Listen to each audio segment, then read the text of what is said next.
Здравейте, аз съм Ася Демирева и днес ще си говорим за атопичната кожа. Изобщо за сухата кожа като цяло, защото тя може да не е категорично атопична, но да е много суха и доста раздразнена в студения сезон. Дори да има нещо подобно на студова алергия, която се проявява с изсушавания в областта, ето тук да речем при кокълчетата. Всички знаем, че студовата алергия не е само това и тя трябва да бъде лекувана естествено, но ако имате такива изсушавания в областта на ръцете, съвсем спокойно също може да ползвате продукти за атопична кожа, а именно стелатопия. И така, започваме с първия въпрос, защото днешното ни говорене е въпроси и отговори, въпроси, които са задавани в течение на времето под всички видеа, свързани с атопичната кожа. Защо екземата се влошава през зимата и как Мустела стелатопия може да помогне през този сезон?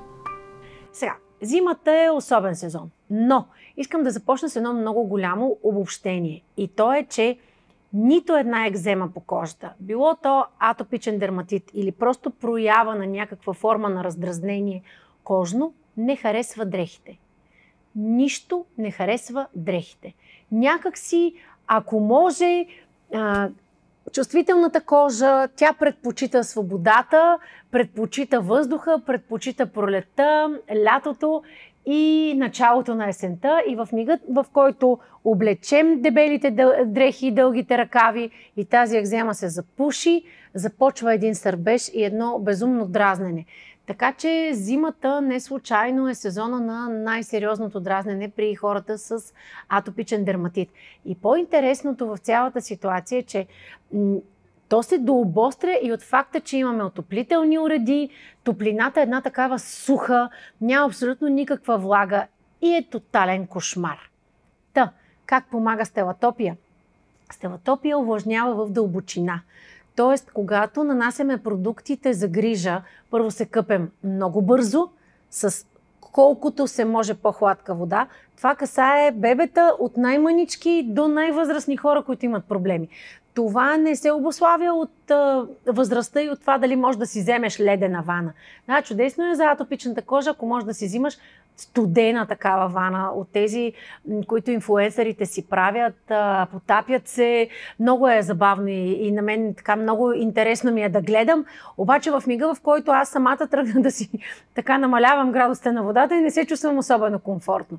Та, долу-горе до температура на комфорт. Това, което дерматолозите казват, е 34-35 градуса вода за къпане, така че душа трябва да е оптимално бърз, с продукт, който е оптимално щадящ.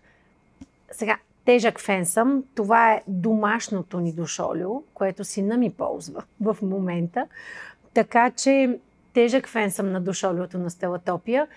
Хидратира в дълбочина и самата кожа остава пухкава. И след това намазване с емолиент. Защо? Защото това е оптималната грижа за атопична кожа. Кратко къпане с продукт, който държи кожата омазнена. Разбира се, може да използвате и душ крема, ако олията не са по ваш вкус. И след това намазване на кожата. Това е рутината, това е начинът, по който се случват нещата. И пазара е много богат. Разбира се, вие може да изберете и други продукти, свързани с грижата за атопична кожа, но категорично разликата им с стелатопия ще разкрия малко по-натам във видеото. Има разлика между продуктите за грижа за суха и атопична кожа, така че надявам се в хода на видеото да разберете каква е тя и колко важно е да подберете правилните продукти за вашата собствена кожа. Помагат ли продуктите от серията Мустела стелатопия при сърбеж и дразнене от дебелите зимни дрехи? Аз това почти го отговорих в предходното отговаряне, обаче ще кажа, да, помагат. Само че, нещо, което пропуснах да кажа. Стана ясно, че имам атопично дете вкъщи, не стана ясно, че са две. Дъщеря ми беше като бебе, сина ми сега като тинейджър, за да може да видя всички фази на атопията. Аз самата имам доста чувствителна кожа и като започнах с това със студа, откакто работя с Мустела, това е от 2016 година директно с бранда, а от 2014 година, презентирайки по училища за родители из цялата страна. Откакто работя с Мустела, се мажа с Стелатопия и зимата кожата на ръцете ми не се пука изобщо. Предвид, че в момента работя с бебета, аз съм консултант по кърмене, работя ежедневно с бебета, на всяко бебе се мия ръцете минимум 3-4 пъти. Кожата ми няма никакви излющвания и рани. Аз живеех с рани по пръстите. Тук зимно време, просто кожата ми с дълбоки вкопани, много неприятни до кръв рани. Така че от първо лице мога да кажа, Стелатопия работи. Така, за зимните дрехи. Когато се мажем точно както трябва, сутрин и вечер, мажем буквално от глава до пети. Място да не остане, което да не е измазано.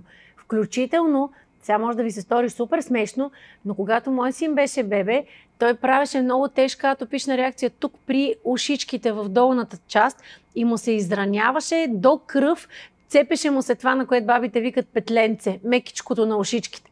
И де-факто Стелатопия действа и там, така че може при много деликатни и чувствителни уши също да мажете. Наистина от глава до пети. И тогава, заради увлажняването в дълбочина, се намаляват усещанията за сърбеж. Да, много по-добре ще е, ако човек подбира внимателно дрехите си. Предимно памук. Ако ползва вълна, тя да е мериносова. Тип буквално втора кожа. Мериносовата вълна е феноменална. Повярвайте ми, аз имам чувствителна кожа, спя с мериносови тениски зимата, изключително добре се чувствам, нямам никакви зачервявания и абсолютно никакви проблеми. За сина ми не мога да дам референция, понеже той е на 16, изправи на голям мъж, изпи гол, така че няма тениска, която да му обличам. А когато децата ми бяха малки, все още нямаше толкова много мериносови дрехи. Но бебетата, с които работя, чието майки използват мериносови дрехи, се чувстват доста по-добре.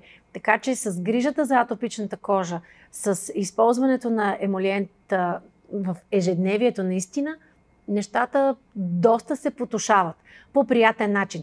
И не забравяйте на всяко излизане, понеже текстурата е много специфична. Тя е между крем и балсам. Това е текстурата на новата Стелатопия Плюс. Преди имахме емолиентен крем и емолиентен балсам. Сега имаме общ продукт. Текстурата е плътна.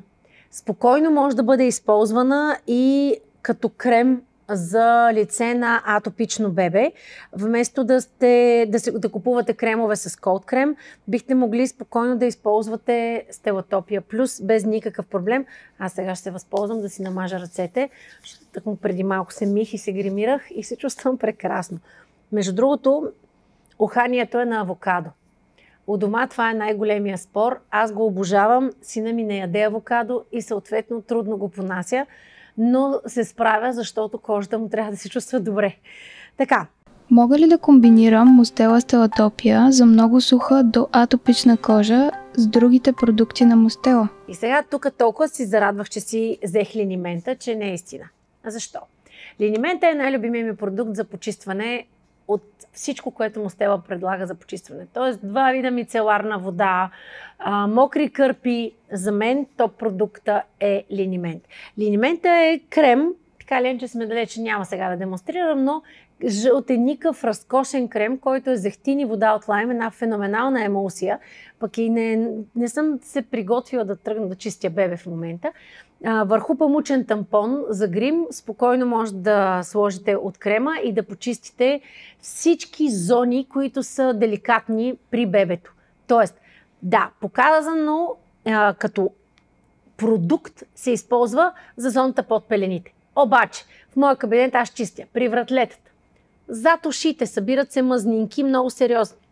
Чистя под мишничките на бебето, също се събират мазни кожи и люспички много, така че задължително почиствам сгъвките на коленете и сгъвките на лактите. Понякога почиствам бебетата и между пръстите, защото събират мъхчета и с мазнинката изключително лесно вадя мъхчета между пръстите на ръчичките и пръстите на кръченцата.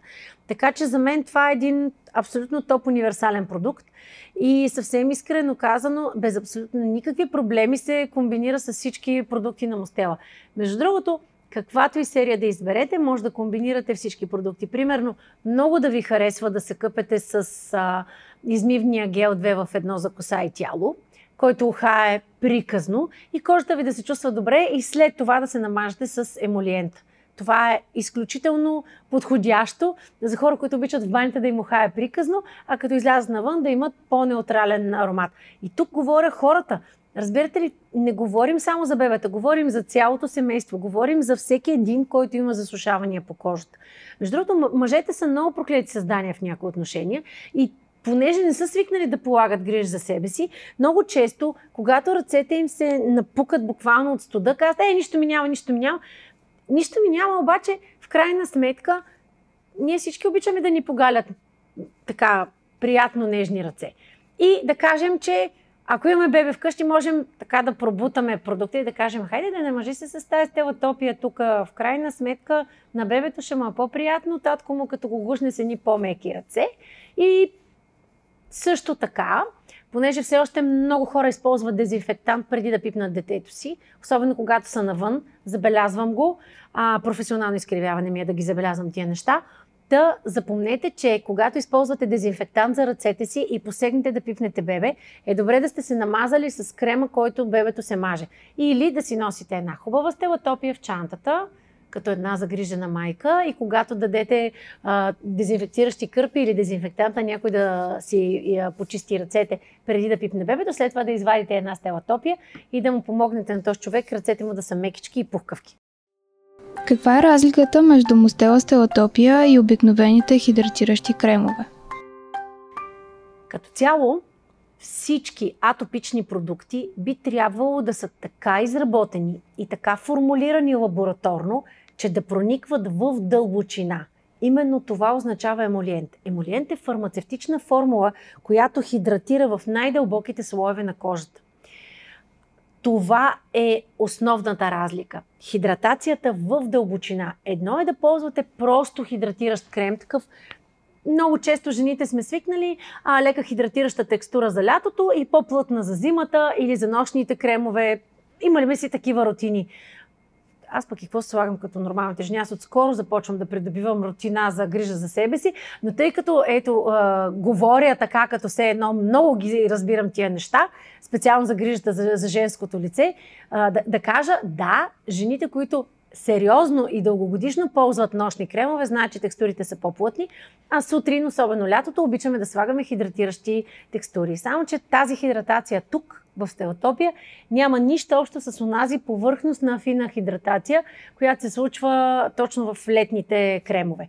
И в по-леките кремове. Примерно, ако сега имаше тук до мен някого, да речем някоя майка, с която да си говоря, и имахме, освен стелатопия, имахме и Хидра Бебе, който е хидратиращия лосион на Мустела за нормална кожа, с авокадо, разкошен, фантастичен аромат. Щяхме да направим веднага разлика в текстурите. Какво е обикновена хидратация и какво е стелатопия. Защото стелатопия първо е мазна, като я поставиш на кожата си, а в последствие кожата остава свежа. Изключителен продукт. Наистина, нещо, което не се среща сред всички атопични продукти. Пък повярвайте ми, с две атопични деца, идея си нямате какво ми е минало през ръцете. Общо взето, мисля, че майките, които имат деца с атопична кожа, много лесно ще ме разберат. Пробва се всичко на пазара. Просто, буквално имаш чувството, че къщата ти е аптека за атопичен дерматит. Буквално. И да, има разлика между отделните продукти. Как да разбера кога сухата кожа на моето бебе изисква консултация с дерматолог? Тук имам директен отговор. Всяка много суха кожа след втория месец на бебето категорично трябва да се консултира с специалист. Защо? Първично бебетата се раждат с дехидратирана кожа, т.е. тя се лющи, така или иначе. След това, в течение на времето, 2-3 седмици, тези първоначални люспи отпадат и кожата става бебешки съвършена на допир, разбира се. Никой от нас не иска да има бебешка кожа. Бебешката кожа е с рехави междуклетъчни пространства, в нея прониква всичко, което мажем отгоре. Точно затова, когато избираме козметика, зад козметиката ни трябва да стоят проучвания, лаборатории. Трябва нещото, като погледнем на етикета, да сме напълно наясно със съдържанието. Не бива изобщо да експериментираме с ние на времето, като ви мажехме с мас, чудесна кожа имахте. Да, супер. Като нямаш достатъчен достъп до продукти на пазара, нормално е да посегнеш към първото, което знаеш, че върши работа. Но съвременната мас първо няма нищо общо. Нищо общо, защото в момента животните се гледат с смески. Терапията, която получавате, е титанична, медикаментозната терапия, която животните получават. Има такива проучвания, има за месото, което ядем. Какво остава за мастта, в която се отлага всичко, което животното е поело. Така че много ви се моля, не правете експерименти с децата си. И колкото и на времето да е било чудесно, не дейте да ги мажете с мас. Наистина от цялото си сърце. Тук даже не говоря за мостела, тук говоря за грижа, съвременна, базирана на проучвания. Така, консултация с дерматолог е 100% необходима. Защо?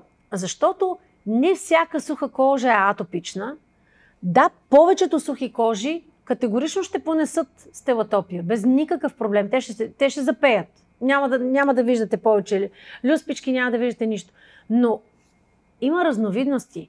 Има просто контактен дерматит, има себореен дерматит, има толкова вариации. Защото кожата е феноменален орган. Ние често забравяме, че тя е орган. Много често забравяме.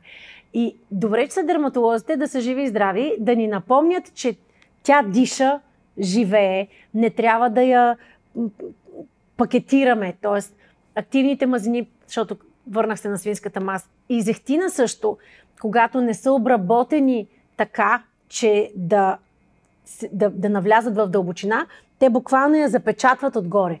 И колкото и парадоксално да ви звучи, една много мощна мазнина може буквално да запечата екземата и тя да остане и само да се зачервява, отгоре стои мазно, но самата кожа няма хидратация в дълбочина. Това ви обяснях одеве, като казах за емолиента и за дълбочината. До най-последните пластове на дермата трябва да прониква продукта.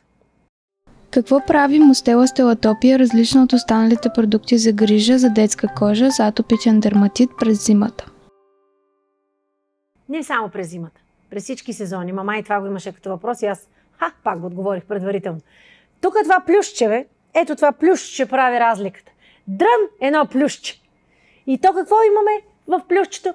И имаме хранилка за хубавите кожни бактерии. Имаме пребиотик. За да може, защото ти да видиш сега тая модерна дума микробиом, аз понякога реагирам като човек на 106 години, а не на 44 и започвам да изпадам в една такава много приятна крайност да си защитавам езика. Сега, естествено, че в ежедневието ми навлизат много чуждици. Да не говоря, че огромна част от литературата, която чета за моята си специалност за кърменето, е свързана изцяло на английски и няма как да не навлизат в ежедневния ми речник чужди думи. Но се опитвам, когато говоря пред камера, когато говорим с майките, когато общувам, да използвам оптимално български думи. Микробиом няма българска дума. Това е. Толкова. Така че и пребиотик е това. Храната за кожните бактерии. И сега всеки ще си каже, ето къде ли не откриха бактерии? Ами ние сме живи благодарение на бактериалната маса, която населява отвън и вътре телата ни. Ако ги няма бубите, няма да сме много живички. Между другото, ако трябва да съм изключително полезна в днешната информация, имайте предвид, че огромна част от атопичните деца се повлияват добре при прием на пробиотик. Трябва да бъде обсъден обаче и с дерматолог или с личния лекар какъв да бъде конкретния пробиотик. Защото, повярвайте ми, много често изпадаме в абсолютна крайност. Ами това са полезни бактерии, дай да ги пием. Ама не може всеки ден. Не е редно. Когато няма проблем, няма нужда да донаждаме на тялото си неща. Когато искаме превенция, трябва много да внимаваме каква да е тази превенция. Така че Всяко нещо с мяра. И така, плюс мъничко пребиотик, за да храни добрите кожни бактерии, за да може да се подпомага слепването на кожните клетки, защото е доказано, че при над 70% от атопиците има липса на един специфичен белтък, нарича се филагрид. За да си го обясним простичко, това е цимента на кожните клетки. И когато този цимент липсва, те много често се пукат и създават възможност за дълбоки разранявания. Хората от вас, които имат самите те или децата им тежък атопичен дерматит, знаят колко често се достига до наистина кървави рани, които супорират един ликвор, т.е. отделят една прозрачна смес, която засъхва, тя също дърпа кожата, допълнително сърби. Изобщо кошмарно е. Гледайте съня на атопичните ви деца да е в приятно хладна стая, с не много дрехи. Наистина. Те буквално спят на морска звезда. Между другото, дъщеря ми, която няма как да видите в момента, но е тук в студиото, дъщеря ми до ден днешен спи буквално, така, тя беше с страшно тежък атопичен дерматит като бебе, наистина страшно тежък, с изключително ниско качество на съня. Нейния не искам да коментирам, обаче за моя мога да изпиша романи, защото тя спеше само върху мен. Оптимално тънко облечена, само върху мен, разперена. Веселба, година и 10 месеца. Така да я казвам го, ако на някой му е в момента до тук дошло, така спеше и после спря това нещо и после да ми липсва. И от време на време обичам да си я гушкам. И като си я гушкам, понякога толкова голяма и така само да си я гушкам, викам, махни си ръката и тук ме чешкаш. Все нещо я дразни. Да, така да е, докато са ваши, мачкайте ги. Да видим сега. Какъв е ежедневният ритуал за грижа за атопична кожа с Мустела стелатопия? При ежедневен душ, когато сме големи хора, олио или крем, ето и емолиент. Когато са бебета обаче, атопиците можем да не ги къпем всеки ден. Особено в началото на живота на бебето, когато потните и масните жлези са с много нисък процент функционалност, бебето не се поти и не произвежда себум. Тоест то произвежда микрони себум, които ние бодро успяваме да му измием ежедневно с водата, с къпането и това. Тотално не се прави така, но наистина не е окей. Така че, добре е не повече от 2 пъти седмично, наистина с вода 34-35 градуса. Съжалявам, че трябва да го навръв очите на хората, но душ олиото няма аналог. Тотално съм влюбена. Само ако много ви е гадно от олио текстури, изберете крема. И то е разкошен. Примерно дома аз се къпя с крема, защото сина ми не го харесва като усещане на кожата си. Той обожава олиото и аз като добра майка ползвам крема. Така. И след това мазане с продукт за атопична кожа, в случая Стелатопия плюс. Хубаво е обаче да помните, че сутрин, когато бебето се събуди, също е добре да го намажем цялото от глава до пети. Това е важно. Това касае и нас. Всеки душ – стелатопия. Всяко излизане – стелатопия. Може само на ръцете, на откритите части. Атопични ли сме? Нали? Да, това е важно. Разместила съм си косата явно. Да, подсказват ми неща. Надявам се да изглеждам добре. Ако не изглеждам добре, важното е да разберете какво се прави, когато имаме атопични бебета. Как изглеждам аз е без значение. Много е интересно.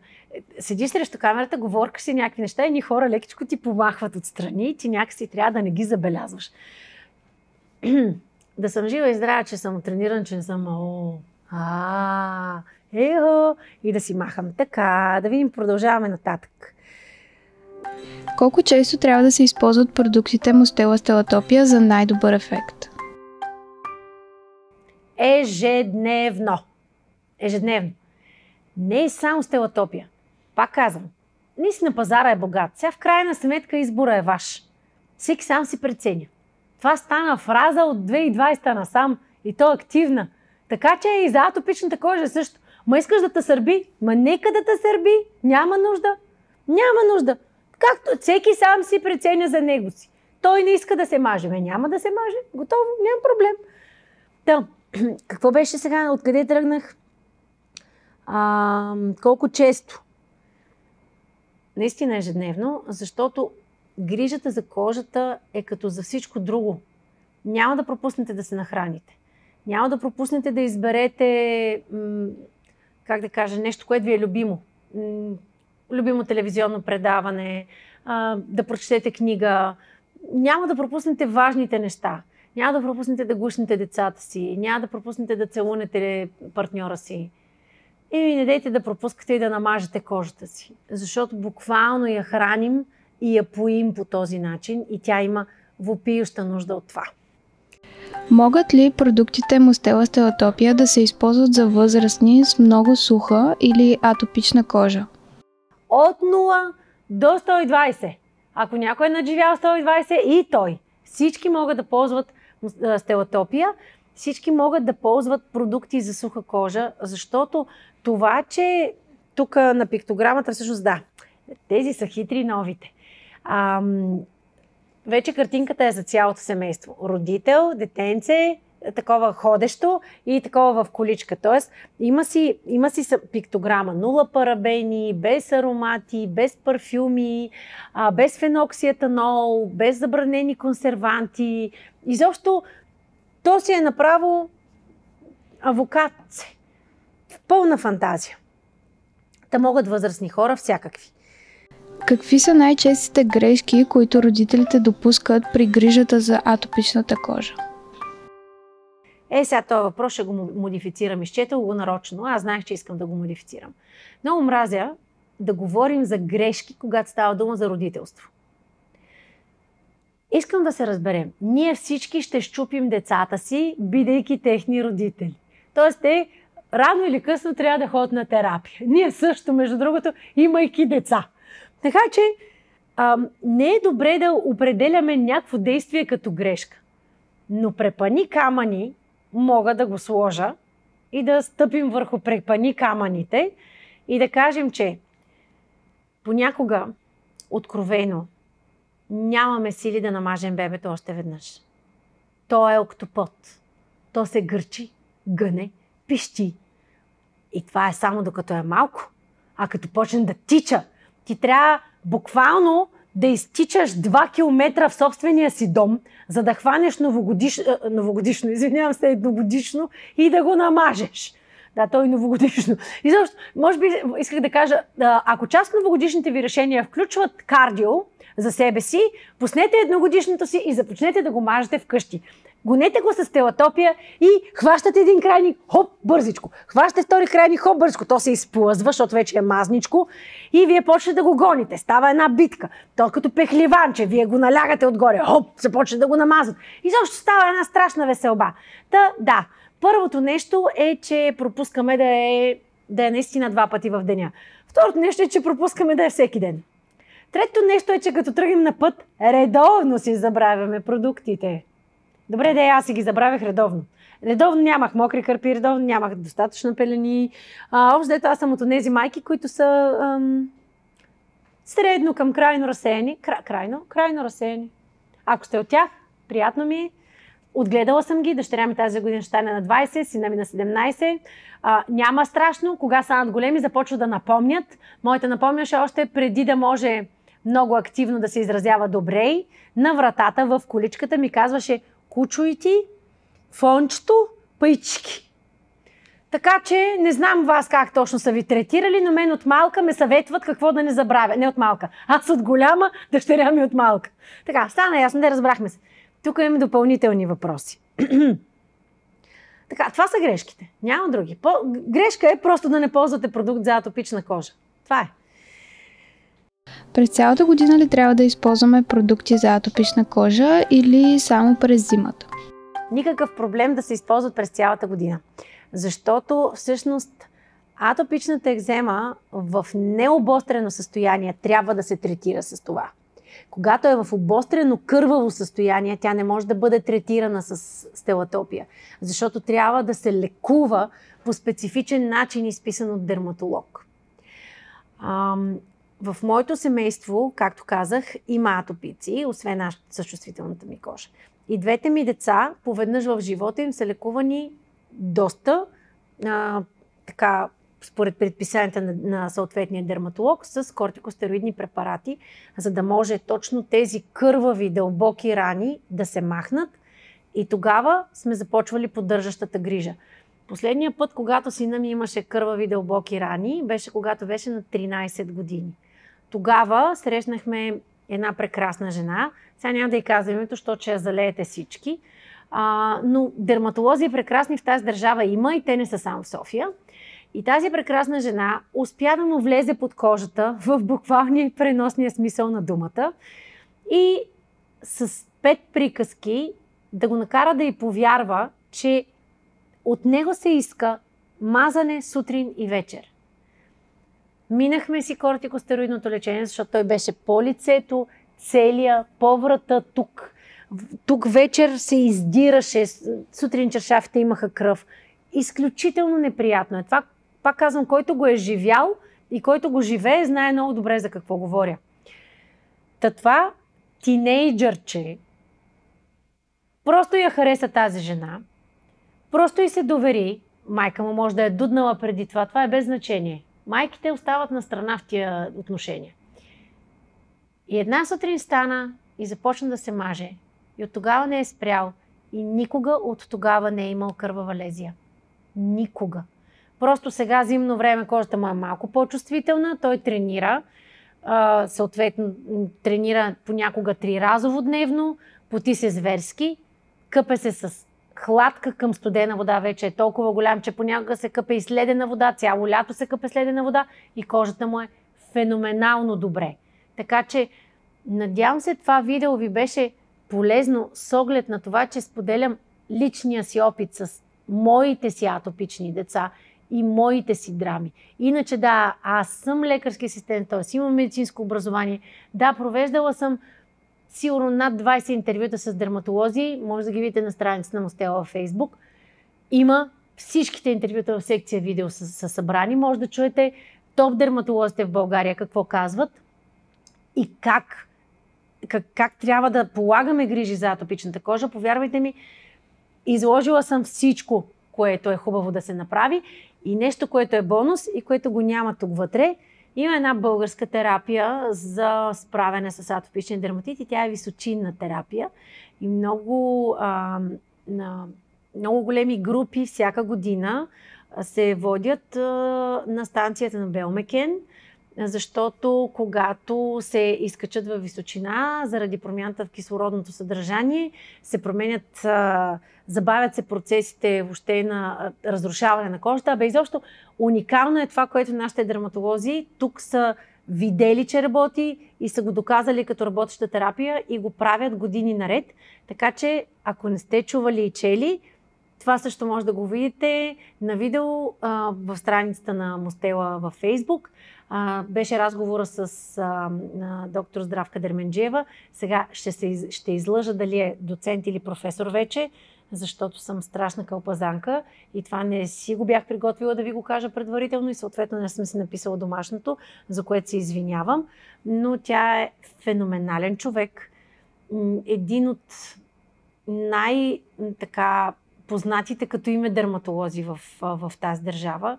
Много обичана от всичките си пациенти, ама наистина много обичана. За нея може да чуете, сигурно и от малкото лекари, за когото може да чуете само позитивни неща. Така че не е нужда да тръгвате веднага към нея, но просто погледнете това видео и чуйте и тя какво казва, защото медицината е наука и тя никога не спира да се развива. И ако днес едни неща важат в някакъв хубав голям процент, след 10 години можете да са сложени една идея на страна и да важат други неща с много голям процент. Това не означава, че трябва да потъпкваме и да кажем и да сложим на страна по-старите разбирания, но задължително трябва да се погрижим да сме наясно какво казва съвременната наука. Много е хубаво, че има кой да ти суфлира. Професор Дерменджиева. Разкошна жена и разкошен лекар. Така, приключваме. Надявам се ви беше полезно, надявам се ви беше интересно. Ако нещо не съм отговорила, задавайте ги тия въпроси. Задавайте ги. Ако нещо имате нужда да питате от личния ми челен сблъсък с товарния влак, насреща съм, няма проблем, но да знаете, че за атопиците, колкото е важна грижата за кожата, толкова е важно храненето. Така че имайте едно на ум с атопиците. Успех! Чао!